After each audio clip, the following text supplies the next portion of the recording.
Will the House please come to order and members kindly take their seats?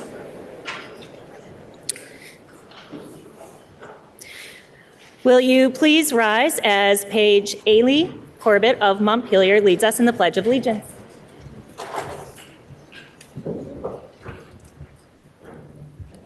I pledge allegiance to the flag of the United States of America and to the republic for which it stands, one nation, under God, indivisible, with liberty and freedom for all. Thank you. Good job. Good morning, members. Happy New Year. It's good to see all of you back in this chamber, back in this work, and back together. As we begin the second year, we have some new faces here. Will you please join me in welcoming Representative Karen Leaders of Lincoln and Representative Mike Hoyt of Hartford. And tomorrow, we will also be officially welcoming Representative-elect Valerie Taylor of Mendon. Will you please join me in welcoming them to the House?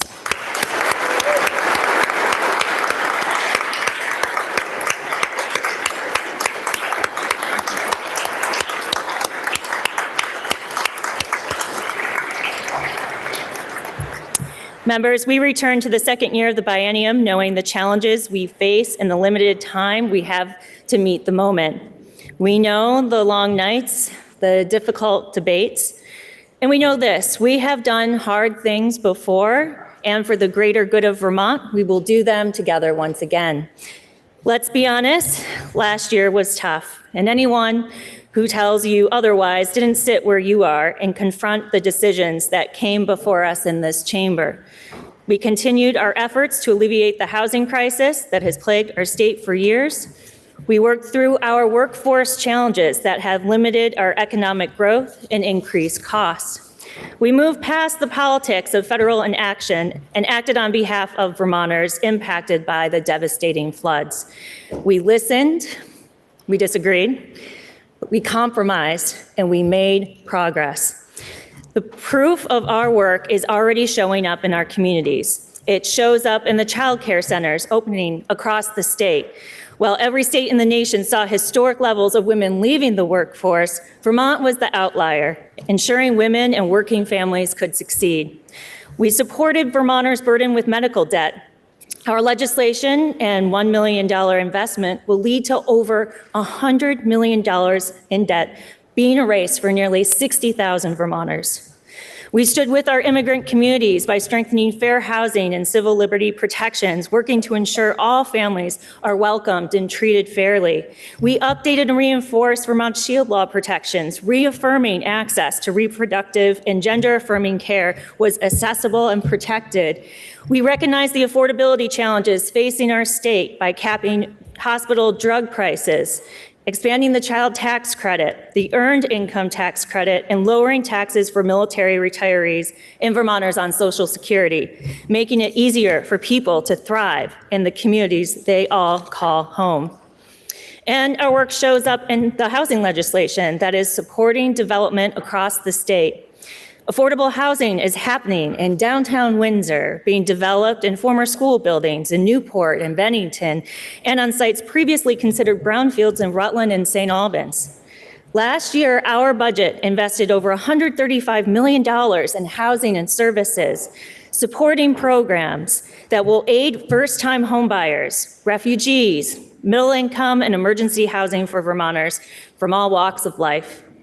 Housing is happening and it's creating meaningful growth in our communities. This work matters and it's critical to the success of our state. And here's the truth. If last year asked a lot of us, this year will ask even more. This session will be tough, but so will our resolve. Let us all remember that not one of us carries this responsibility alone. We must remember that the people of Vermont are asking us for progress, not perfection. We must make progress in continuing to find ways to lower costs for working families. We must make progress in continuing to increase affordable housing. And we must continue the progress to transform our education system with a shared goal that every Vermont student has equal education opportunities no matter where they live. And members, above all, we must continue to show Vermonters that we are here to work for them and meet the moment, that we are rooted in the strength and the resolve of the people and communities that make Vermont so incredibly special. So as we begin this second year together, I want to remind you, we can do hard things, and I look forward to doing this work with all of you. Thank you. Thank you very much.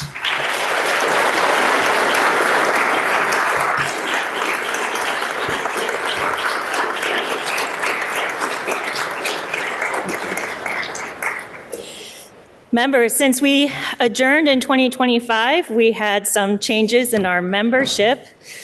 We received a letter of resignation from the member from Bristol, Representative Mari Cordes. Please listen to the reading of the letter.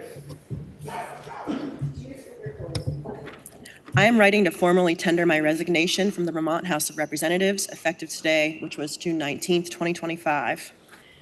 It has been a tremendous honor and privilege to serve the people of my district and the state of Vermont. I will cherish the relationships we've built together, doing hard but good work, from standing up a healthcare system that would support Vermont through COVID to adding protections against gun violence and ensuring the right to abortion care. There's so much more that I am proud of. I know you know it all. I'm also incredibly proud of our all-women leadership team with you as its lead. I'll be cheering you on from afar and close up when I'm back for visits. Thank you again for your leadership and support. I always knew I could count on you, even or especially during struggle. Onward. Respectfully, Mari K. Cordes, RN, State Representative, Addison 4 District. Members, we received a letter of resignation from the member from Barnard, Representative Heather Supernaut. Please listen to the reading of the letter. To the office of Speaker, often a resignation can appear to the outside viewer that something must have gone awry. Yet, in my experience, it has been just the opposite. There isn't an isolated moment that has led to my decision to step away. Simply, I've come to realize for myself that I can serve my community in so many abundant ways that don't put a strain on my values or my farming career. I've spent these past 5 years working to understand a system that has the sincere intention to best serve all Vermonters. And I have such genuine respect for each of you who continue to show up with this work with humility, integrity, and selflessness. I've gained so much from being in this role and will always feel gratitude towards my community who trusted me to be their voice. I've also learned that it's brave and compassionate to leave something that no longer makes space for you to be your best self. I believe that when we've outgrown our willingness to acquiesce, then it's time to step aside for someone else who can and who wants to. Going forward, there's so much work that I'm excited to engage with that allows for my passion in agriculture to be the focal point of my energies and efforts. I wish you all productive and collaborative second half to the biennium. I know how hard you work, and I hope each of you finds ways to ground yourself when the challenges arise. As for me, I'll be touching earth and taking all I've learned from within the chamber to build stronger and more resilient communities from outside these walls. With sincere thanks to you all, Heather Supernaut. Members, due to these resignations, we have 2 new members to welcome to our chamber. Both of these members have taken their oath of office and are ready to be seated. So at this time, I ask our 2 newest members, the member from Lincoln and the member from Hartford, to please proceed to the front doors of the chamber so they can be officially escorted to their seats.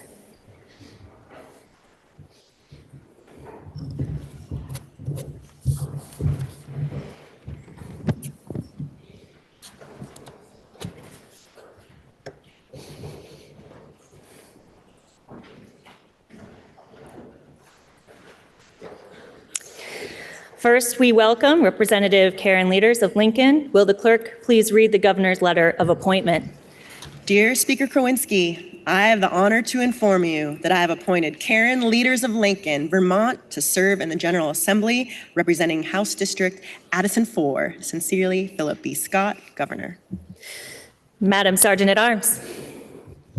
Madam Speaker, I present to you Representative Karen Leaders of Lincoln, representing House District Addison 4. Will the Sergeant at Arms please escort Representative Leaders to her seat, which is seat number 123.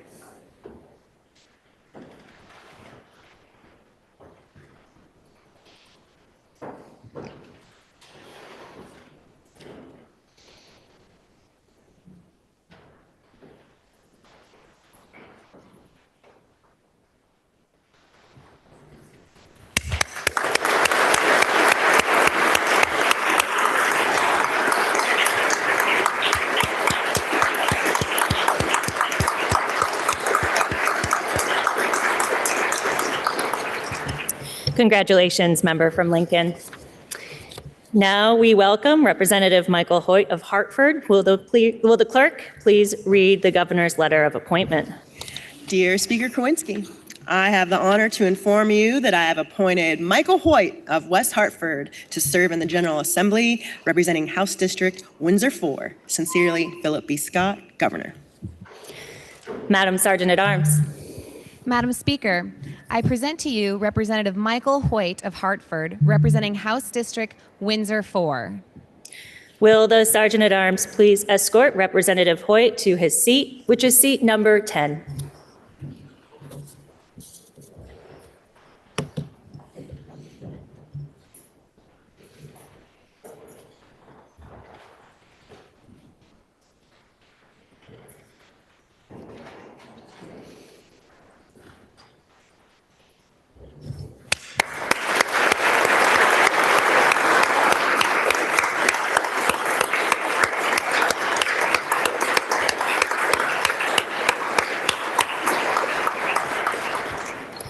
Congratulations, member from Hartford.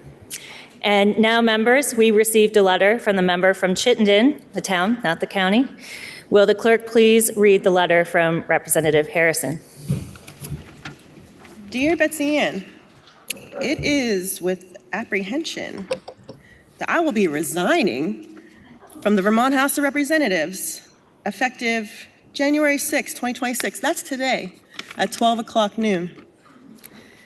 It has been an honor and privilege to serve as a state representative for the past 8.5 years.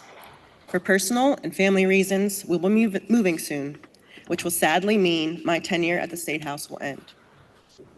While we all have different perspectives in this chamber, I have valued how much we can all get along as friends and colleagues, regardless of the political stripes we may carry. Members of the House have even tolerated me with my March Madness announcements. Serving has been a rewarding experience. I appreciated the work within our Appropriations Committee, being able to come together when it really counts. The professionalism of our joint fiscal team and legislative council has been superb. And of course, I will miss the support of our rock star House Clerk in her office. I owe a great deal of thanks to the governor for giving me the opportunity when he first appointed me to fill the unexpired term of my predecessor, and to the voters of the towns I represent for electing me 4 times. I thank the Speaker for having enough confidence in me to serve alongside our House Appropriations Chair. Finally, and most importantly, I want to thank my wife, Pat, for her support and counsel throughout my tenure as a legislator. From campaigning to reviewing my updates to acting as a sounding board, she has been there for me. I will miss you all. Sincerely, Representative Jim Harrison of Rutland. We wish you all the best.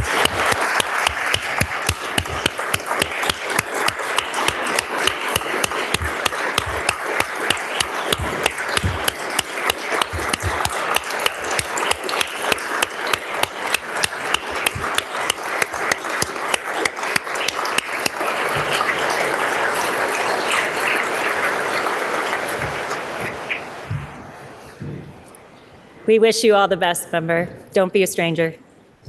So members, due to these changes in House membership, the chair announces the following changes to House standing committees.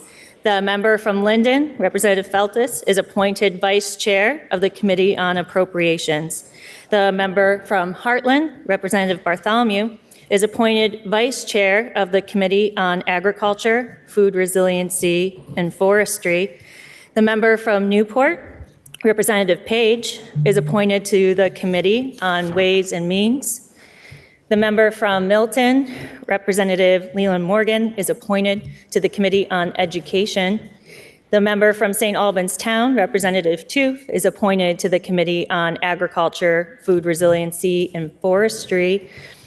The member from Derby, Representative Nelson, is designated ranking member of the Committee on Agriculture, Food Resiliency, and Forestry.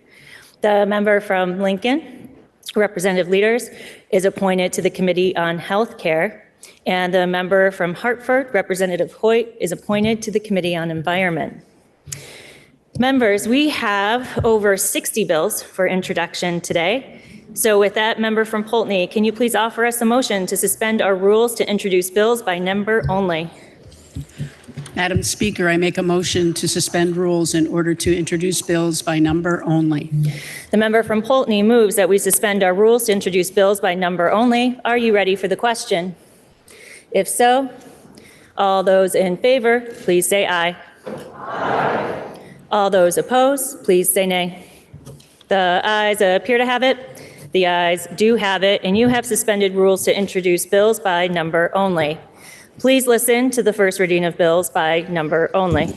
H522, To healthcare, H523, to human services, H524, to healthcare, H525, to commerce and economic development, H526, to commerce and economic development, H527, to energy and digital infrastructure, H528, to judiciary, H529, to judiciary, H530, to judiciary, H531, to government operations and military affairs, H532, to general and housing, H533, to human services, H534, to human services, H535, to judiciary, H536, to human services, H537, to agriculture, food resiliency, and forestry, H538, to government operations and military affairs, H539, to government operations and military affairs, H540, to corrections and institutions, H541, to government operations and military affairs, H542, to education, H543,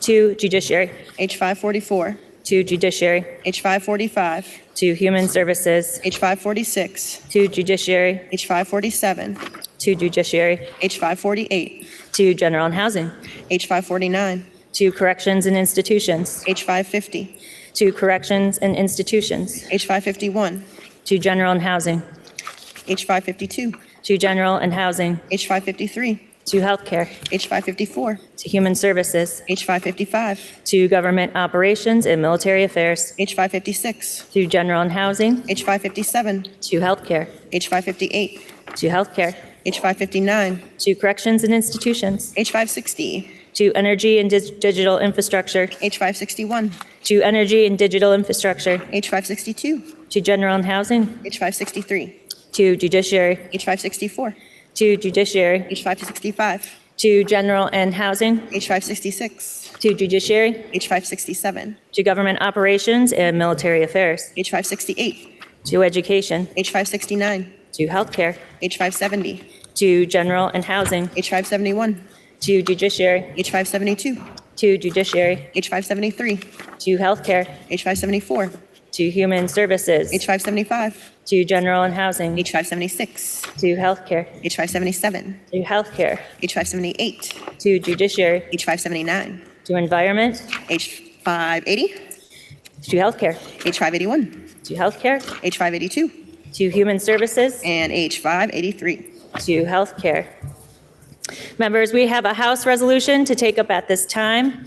H.R. 10 is a House resolution amending House rules related to bill draft request and approval deadlines in the second year of the biennium, offered by the Committee on Rules. Please listen to the reading of the resolution by title only. House resolution amending House rules relating to bill draft request and approval deadlines in the second year of the biennium. Now the resolution has been read and is placed on the calendar for action on the next legislative day pursuant to House Rule 52. Are there any announcements? Member from Middlebury.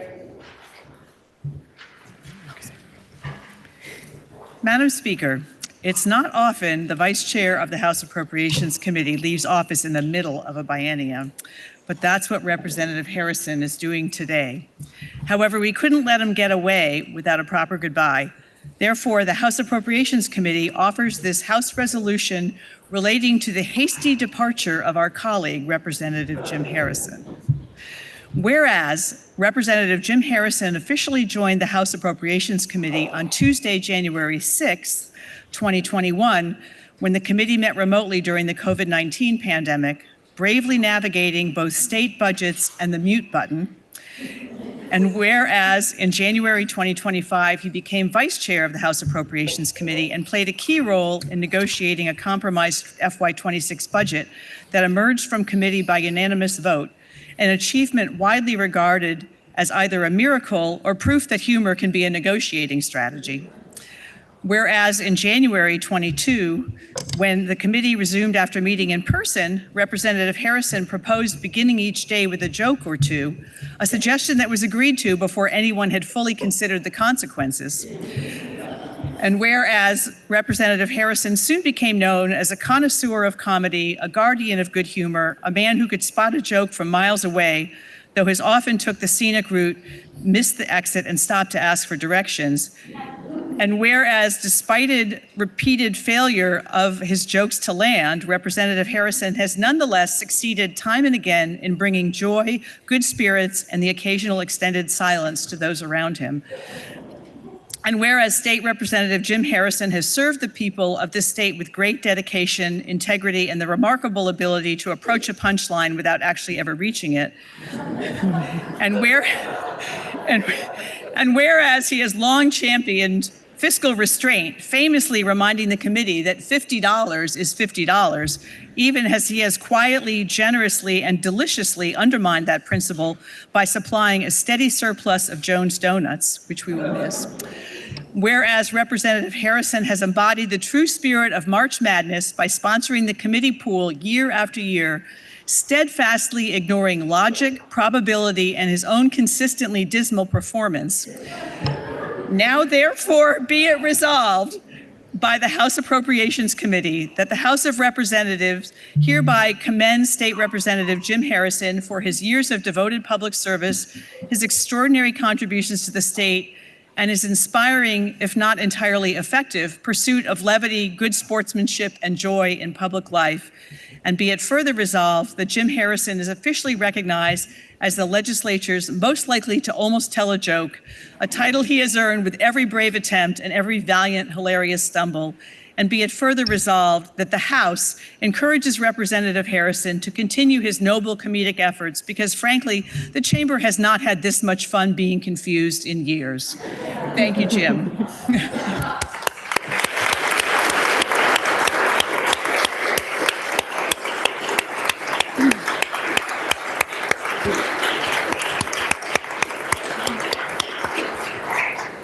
Member from Chittenden. Thank you, Madam Speaker. I was presented that resolution 2 weeks ago when I came back to Appropriations Committee meeting that was starting to work on the Annual Budget Adjustment Act. And quite frankly, I am confused because I really don't know the remarkable ability to approach a punchline without ever reaching it. My jokes were funny. In my mind, anyhow. Madam Speaker, I would be lying if I didn't say that today was bittersweet for me. And yes, our House Clerk is a rock star. Always has and always will be. We are fortunate to have people like that working in this building. I will certainly miss our floor deliberations where we can vote on every bill that passes this chamber. Madam Speaker, I consider myself a good Republican, but also believe we should often check our party labels at the door, which means I might occasionally vote differently than the person behind me. I will not, however, miss the good-natured kicks from that person. I will, however, miss the opportunities to recognize my friend from Newport on the House floor, the one who made a name for himself as a big deal.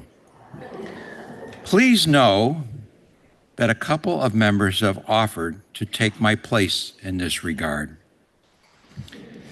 And as the self-appointed commissioner of the State House March Madness competition, I took liberties in giving nicknames to fellow legislators and state officials and lobbyists that participated, and pointing out who might be doing even worse than me in the standings, all in good fun.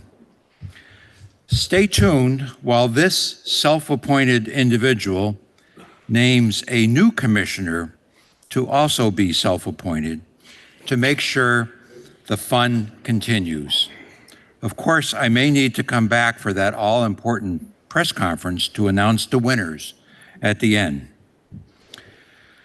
I will miss the vanilla-flavored coffee during the governor's weekly coffee hour and checking to see if that photo I had autographed for him as a bit of humor was still on his desk. And of course, our appropriations chair will not miss me coming down to committee with that fresh aroma of vanilla coffee, which she is not a fan of. I want to thank Pat for her ongoing support while I served in this chamber. I will have no more excuses to get out of things at home. It's been a real honor to serve in this building with all of you, and I mean that sincerely. We may not always agree on the approach to various issues, but I'm confident we all want the best for Vermonters. Thank you all for stepping up to serve the people of Vermont, and thank you for allowing me to be part of that. We'll miss you, member.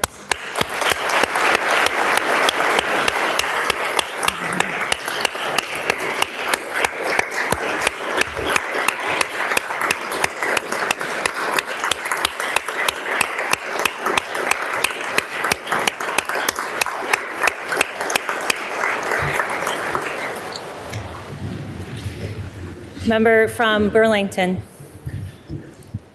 Madam Speaker, we have another new face in the chamber this morning, if you haven't noticed. It only seems fitting to make this announcement. My now husband and I had our first date here at a farmer's night.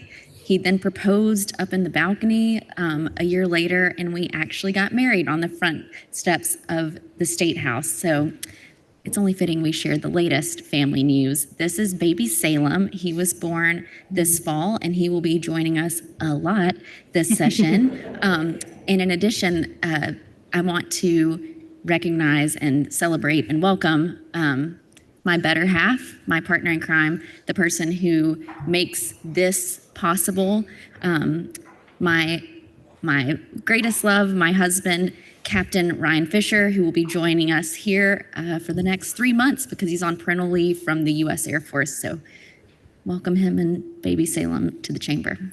Will the guest of the member from Burlington please rise and be recognized?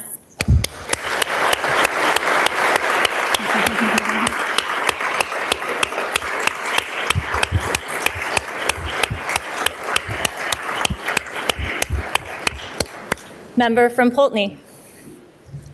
Madam Speaker, I have no formal words to say regarding the member from Chittenden's leave of the House permanently. I know personally I will miss him. I know we've had a lot of humor between us with the, when he goes one way and I go the other way on votes. I'm not quite sure if any of you have heard me go, Jen, after he makes his vote, but all in good fun, all in good jest. I think Rutland County will miss him incredibly. He has been a force for our county leadership, and it's a huge hole for us to fill as the county legislation. I think I speak for all caucus members when I say that it's going to be a big void for our caucus, not only for the Appropriations Committee, but for many other committees as well. And I'm going to leave the humor and yield the floor to the member from Newport. The member from Poultney yields to the member from Newport City.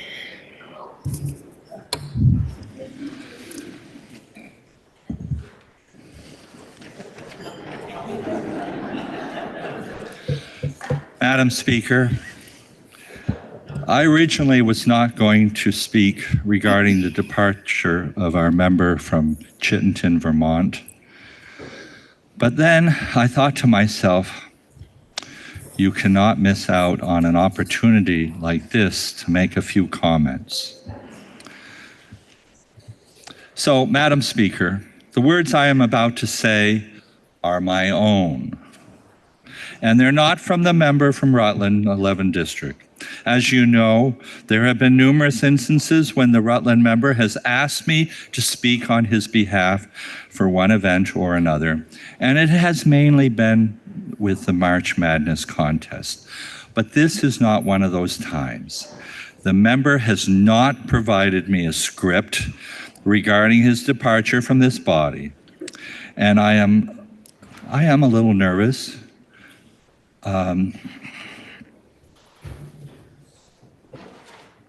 I'm a little nervous about what I'm about to say, since these are my own words and they're not from the member from Rutland.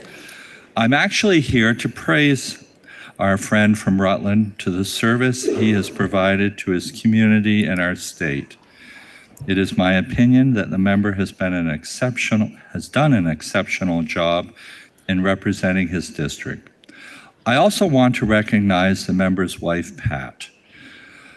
I have some experience dealing with the Rutland member here within this body, and I just can't imagine what it will be like for her to have the member home all the time. I wish Pat all the very best, and I know that the two of them will be very happy in starting over in their new home. I'm also very thankful for some things from my Rutland 11 friend, and others not so much. Much of the banter between the two of us over the years is familiar to this body, and there are time limits for what I can actually say, so I will simply make this one final comment. I do not think that it is an exaggeration to say that our colleague knows everyone in this building and within the same government, within our state government. He genuinely likes everyone, and they like him as well. Madam Speaker, I have a quote that I would like to say, with your permission. You may. Madam Speaker, the quote is from the humorist Will Rogers. The humorist Will Rogers once said that he never met a person he didn't like, end of quote. Our Rutland friend is, in my opinion, the Will Rogers of our State House. It has never mattered to the member who you were, what organization you were with, or where you sat in this body. You as a person, him as a person, would be liked by the member, and anyone who has ever met him would like him as well. He's made an impression on all of us. In closing, I thank the member for being a friend to me and to all of us, and wish him and Pat the best of times ahead as they begin their next adventure together. And I would also conclude by saying, the member from Rutland, he is the big deal around here, not me. Thank you. Thank you.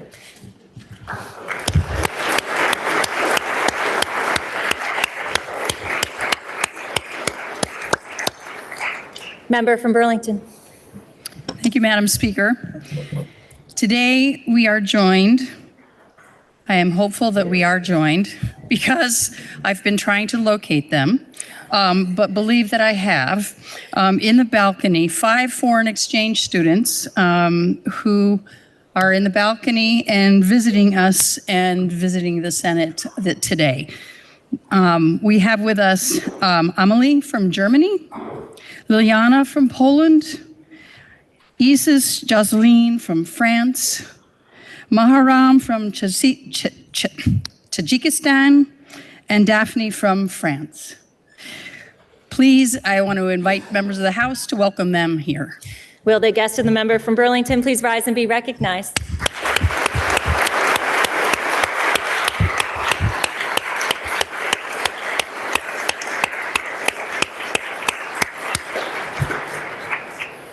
The chair has an introduction to make. I'm so lucky to have joining us today two of my dearest, closest friends, Helen Reed and Maura Graff.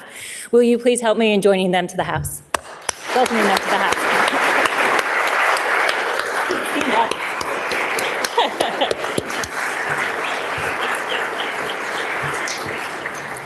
Member from Colchester. Madam Speaker, today someone returns to the House, perhaps only someone returns, only the person who returns more frequently is perhaps our representative from Springfield, but Glenn Russell, photographer with Vermont Digger, may have stepped out at the moment, but in reading Vermont Digger, VT Digger is returning for the 40th year to this chamber. Glenn has worked for a number of different media outlets here in Vermont. He has helped bring his keen eye and enormous skill to the stories published by the publications he's worked with. He's helped deliver the human side of those stories. And on behalf of the representative of Jericho and myself, will you help us welcome him to the chamber? Will the guest, the member from Colchester, please rise and be recognized?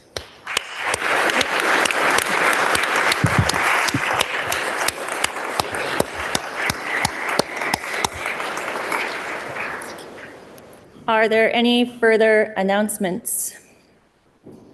Member from Poultney. Madam Speaker, I would like the remarks of the member from Middlebury journalized.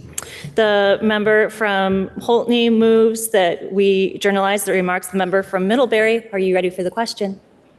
If so, all those in favor, please say aye. Aye. All those opposed, please say nay. The ayes appear to have it. The ayes do have it, and you have journalized the remarks of the member from Middlebury, member from Poultney. Madam Speaker, I would like the remarks of the member from Newport journalized. The member from Poultney moves that we journalize the remarks of the member from Newport City. Are you ready for the question? If so, all those in favor, please say aye. Aye. All those opposed, please say nay. The ayes appear to have it. The ayes do have it, and you have journalized the remarks of the member from Newport City. Are there any further announcements? Seeing none. Member from Essex Junction. Members, Democrats for caucus in room 11, 10 minutes after the floor. Member from Poultney. Madam Speaker, House Republicans will not caucus today. And member from Burlington. Madam Speaker, House Progressives will caucus at noon in room 44. Are there any further announcements? Seeing none. Orders of the day. Members, we have one bill on our action calendar today. House Bill 91 is an act relating to the Vermont Homeless Emergency Assistant and Responsive Transition to Housing Program. Member from Waterbury. Madam Speaker, I move that H91 be committed to the Committee on Human Services. The member from Waterbury moves to commit House Bill 91 to the Committee on Human Services. Are you ready for the question? If so, all those in favor, please say aye. Aye. All those opposed, please say nay. The ayes appear to have it. The ayes do have it, and you have committed House Bill 91 to the Committee on Human Services. Members, that completes the orders of the day. Members, we have received from the Senate a message containing Joint Senate Resolution 30, which is a joint resolution to provide for a joint assembly to receive the state of the state message from the governor. It was offered by Senator Baruch and was read and adopted on the part of the Senate. Please listen to the reading of the resolution. Resolved by the Senate and House of Representatives that the two houses meet in joint assembly on Wednesday, January 7th, 2026 at 2 o'clock in the afternoon to receive the state of the state message from the governor. Now you've heard the reading of the resolution, and the question is, shall the House adopt the resolution in concurrence? Are you ready for the question? If so, all those in favor, please say aye. Aye. All those opposed, please say nay. The ayes appear to have it. The ayes do have it, and the resolution is adopted in concurrence. Member from Poultney, can you please offer us a motion to suspend our rules to message our action on JRS 30 to the Senate forthwith? Madam Speaker, I make a motion to suspend rules in order to message our actions on JRS 30 to the Senate forthwith. The member from Poultney moves that we suspend rules to message our action on JRS 30 to the Senate forthwith. Are you ready for the question? If so, all those in favor, please say aye. Aye. All those opposed, please say nay. The ayes appear to have it. The ayes do have it, and you have suspended rules to message our action on JRS 30 to the Senate forthwith. Are there any announcements? Member from Middlebury. Madam Speaker, this is not about Representative Harrison. The House Appropriations Committee is hosting a series of budget workshops so that members can better understand how budgets work here, state budgets, and this is prior to us receiving the FY27 budget, so it's not specifically about that budget. Our first workshop is going to be this Friday, January 9th at noon. It's going to be in room 10, and it will be focusing on the timeline for the budget process, why do we have one, sort of budget 101, how do departments and agencies, what do they need to think about before this happens. We're going to have a fun exercise where you will get to decide how to spend some money. So this is an interactive workshop. The second workshop will be 2 weeks from Friday on January 23rd, also in room 10. And we'll delve more into the budget documents so you can understand how they work. And again, we're going to have a fun exercise that may involve prizes at the end. So in order to attend, we are asking for you to sign up. I'm going to be sending an email out to all House later this morning so that you can sign up there. And if you Joint Fiscal Office is going to be leading these workshops. If you have questions, you can ask them or ask me, but we look forward to seeing many of you on Friday. Thank you. Are there any further announcements? The chair has two announcements. In a moment, I'll ask for a motion to adjourn until tomorrow at 3 p.m. But please remember that House members need to be in the chamber tomorrow at 1:45 so that we can meet the Senate for our 2 p.m. joint assembly to receive the governor's State of the State address. So a reminder to be here in the House chamber at 1:45. Also, if you haven't noticed, our incredible clerk staff has created yearbooks for all members for 2025. They are personalized, so please check your names in there to make sure that you have received the yearbook. And huge gratitude and thanks for the staff for putting those together for us.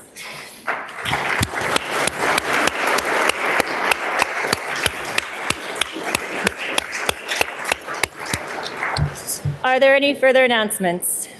Seeing none, member from Poultney, can you please offer us a motion to adjourn until Wednesday, January 7th at 3 p.m.? Madam Speaker, I make a motion this body stand in adjournment until Wednesday, January 7th, 2026 at 3 p.m. The member from Poultney moves that we adjourn until Wednesday, January 7th at 3 p.m. Are you ready for the question? If so, all those in favor, please say aye. Aye. All those opposed, please say nay. The ayes appear to have it. The ayes do have it, and this body stands in adjournment until tomorrow at 3 p.m.